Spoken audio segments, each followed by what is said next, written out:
This dilapidated brick building, nestled nefariously over 3 lanes of train traffic, is arguably not the best way to advertise a city that refers to itself as, quote, the birthplace of the American Industrial Revolution.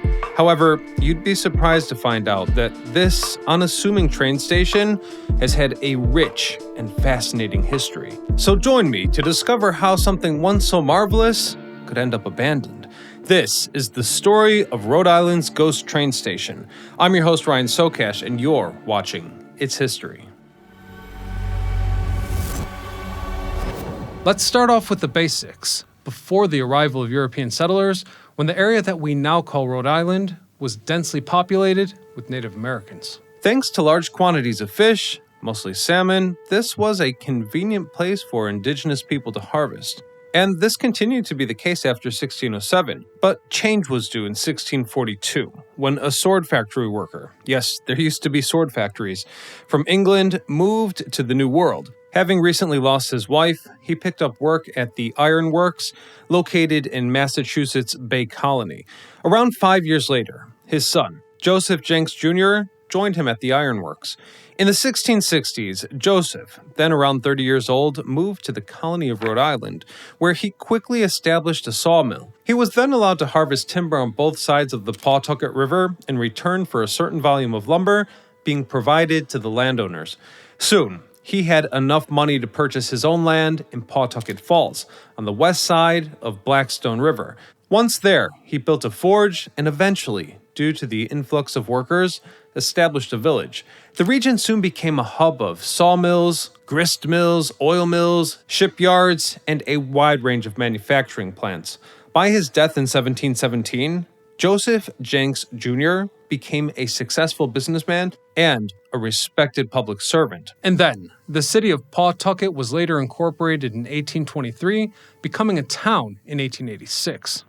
Due to the region's explosive growth, the town of Central Falls was established nearby, and a need emerged for establishing regular train connections. You see, before 1912, both Pawtucket and Central Falls had their own train stations, with an at-grade crossing connecting the two. Now, for clarification, an at-grade crossing is an intersection where a railway line and a roadway cross each other at the same level, meaning there's no bridge or tunnel to separate the two different types of traffic. With that in mind, safety concerns over this crossing grew due to increased incidents involving pedestrians and trains. This emphasized the need for a solution to separate train tracks from the roadways. Initially, there was no consensus regarding one standard station, as the community at Central Falls was adamant about maintaining its independence and keeping the separate train infrastructure. However, the local roadway authority, as well as New Haven Railroad, then owned by J.P. Morgan, the financer, not the corporation, was reluctant to invest in two separate stations. So by 1912, the situation became so severe that the Rhode Island General Assembly had to intervene by ordering the governor to appoint a Pawtucket and Central Falls Grade Crossing Commission. The commission motioned to relocate and realign the tracks into a single station serving both cities. The station architect, F.W. Miller, took the assignment seriously and designed a solution that would relocate the tracks below the station, thus allowing for a safe crossing above the passing trains. Passengers from towns could access the station and its facilities from above, avoiding any direct intersection between the trains and pedestrians. In addition to being safe, the station was also visually attractive, designed in the then popular interpretation of Beaux-Arts classicism and characterized by its clear articulation of building parts, grand scale, and classical details. The structure was erected on a steel frame with brick masonry walls and heavy cast stone trim. Inside the station featured an expansive waiting hall with marble staircases and highly decorative barrel-vaulted ceilings, adorned with large leaded skylights. It also provided various amenities, including a ticket office, a restaurant, a barber shop, and a newspaper booth. The station opened for passengers on January the 16th, 1916, and immediately became one of the busiest transportation hubs in the region. Approximately 155 trains passed through daily, translating to around 70,000 passenger departures each month, with most travelers commuting between Pawtucket and Providence. This high level of traffic continued throughout 1930 despite the challenges posed by the Great Depression. Then, the number of trains further increased during World War II. Considering that Pawtucket was then known primarily for its textile mills, large volumes of military uniforms and other essential fabric items were being shipped out from there. The city also hosted the Navy Material Redistribution Center Annex, which merged and redirected vital supplies and equipment for the Navy. Another factor to consider was gasoline rationing, which occurred in the U.S. in 1942, forcing even more people to take the train instead of relying on their cars. And hence, this station was thriving. This is the point in our story where we come across the curse of small-town America. I'm talking about explosive growth, followed by a later but equally quick decline. When resources are depleted and business priorities change, once prosperous neighborhoods become ghost towns. This scenario is also, at least to a large extent, the case with the protagonist of our episode. Pawtucket's rapid growth was closely tied to its industrial base, especially the textile industry. So after the local economy shifted, transportation needs also changed. And maintaining such a wealthy and technologically advanced station became challenging. The period right after World War II became the beginning of the end for the station.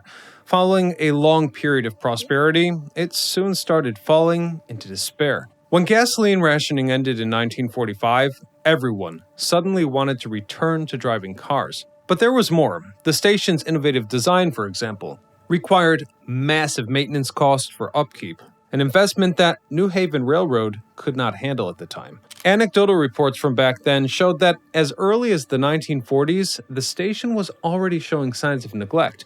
The building was eventually closed in 1959, but the trains remained operational until 1981, forcing passengers to access the platforms via stairways instead of using the station building itself.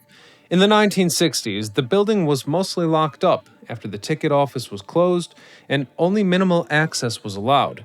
And as time passed, one of Rhode Island's grandest buildings became a derelict ruin. After reading some first-hand accounts of the station and seeing all these old photographs, I feel like I wish I could have seen it in its peak, back when trains were the primary mode of transportation across the entire United States. You might think that such a landmark building would have been restored, repurposed, or stabilized, so that ultimately it could be enshrined on a heritage list, for example.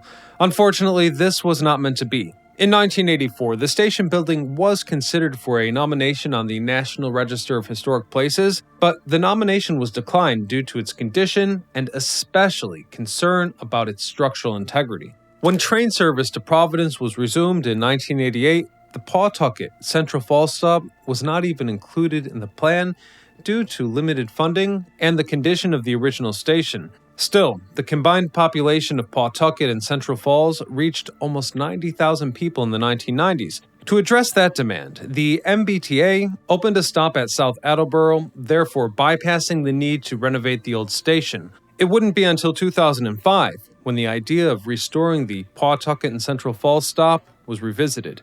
About a decade later, in 2016, a $14.5 million fund was granted to the Rhode Island Department of Transportation in the city of Pawtucket.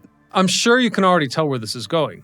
$15 million was clearly not enough to stabilize the old structure, let alone restore it to its former glory. The Pawtucket Central Falls Station opened on January the 23rd, 2023. At the time, daily traffic was reported at 432 boardings. There's no easy way to say it, but the new station is a generic American train stop that does not even attempt to reference the splendor and grandeur of its predecessor. A waiting room might be added to the station in the later 2020s, but the submitted plans do not even mention the local landmark. So I feel it's safe to say that all signs point to the station being demolished soon. Amtrak has already estimated the cost of demolition at $9.9 million. I personally think it's such a shame that such a significant architectural landmark is likely to soon just disappear from the map of New England. This is especially upsetting because in other parts of the world, like Europe, such buildings are protected and successfully repurposed into shopping centers, cultural venues, or even museums. For example, over in France, they transformed one of their old stations into a walking and cycling track with benches and tunnels that emphasize the beauty of the surrounding area. So, call me a dreamer, but I'd love to see that same kind of fate play out for Rhode Island's old Pawtucket and Central Falls Station. I'd love to hear your thoughts on that in the comments section below, and thank you all for subscribing. Until next time, I'm Ryan Socash, signing off.